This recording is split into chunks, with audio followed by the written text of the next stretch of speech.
Hey, welcome back guys. So today on this video, we are talking about your Hotjar account, and more specifically, I'm going to quickly answer a question I keep getting a lot on my other video, and that is, how do you set up a website user feedback survey with Hotjar? So let's go ahead and talk about this. First off guys, real quick video, not too many steps involved, so be sure to stick around to the end of the video. But why would you want to set up a website user feedback survey anyways? Well, that's pretty easy. If you're running an online business with websites, by setting up a survey to your website users, it can gain valuable feedback from your users on how you can improve your website or your service. Whatever the case is, it's a pretty easy process. It's handled here in your Hotjar dashboard. Check my video description. I'll try to leave the written instructions there as well. But I've already logged into my Hotjar account, and this is the home screen. Now here on the home screen, if you want to set up a website user survey to gather feedback, one thing I want to let you know is you had to have already connected your Hotjar to your website. If you need help with that, go back and watch my other video that describes that process in detail. So once again, this is assuming you've already added your website. Now, in order to set up the user feedback survey here on the top left, click on the website list.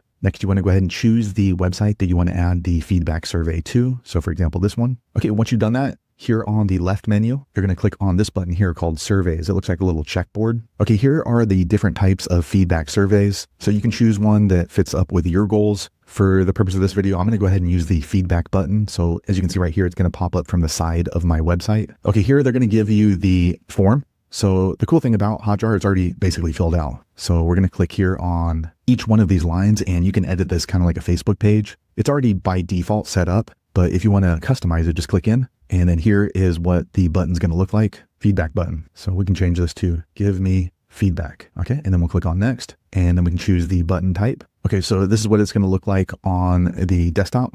So it's going to be a popover here. So it drops up from the bottom. You can do a button on the side. So you're going to have this little blue feedback and they can click on it. You can do a bubble. So it just kind of sits down there until they click on it. So just choose whichever one fits your particular goals. I kind of like the button. And then I'm going to go here. You can change the questions. So how would you rate your experience? So maybe we can change that to, how much do you like tacos? Okay. And then we can put this as required. So that way they can't skip it. And then you can go ahead and change the types of emojis right here, which is pretty cool. Okay. And then here, as you can see, it's just completely customizable. Okay, so here on the bottom, it's hate tacos, and here is love tacos. And then after this question, they can go to the thank you message. So you can just end it right there, or you can continue on with more questions. So we'll go to next question and tell us about your experience. So tell me about your favorite taco. Okay, and then after that, they can go ahead and type it in here. And then after this question, they go to the next question, but I'm going to go ahead and end it right there. So let's go ahead and do a thank you message. And I'm going to do this one as required as well. Okay, so here's the thank you message. And as you can see, you can go ahead and just completely edit it all.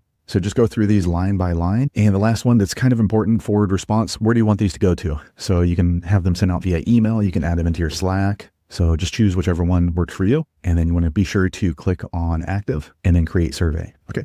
Quick second later, the page refreshes, and now you can see the survey is up and running. So anybody who lands on my website, they're going to see that little button off to the side, kind of like they have here on Hotjar, and they can just click on it, and then they can answer my questionnaire about tacos. So there you have it, guys. If you're wondering how to set up a website user feedback survey in your Hotjar, that's the easiest way I know how to do it. If you know an easier way, be sure to leave a comment below. Let the rest of us know how you did it. Hopefully you found that video useful. If so, click thumbs up, or maybe consider subscribing to my channel. And I hope to see you on the next video. Thanks again for watching.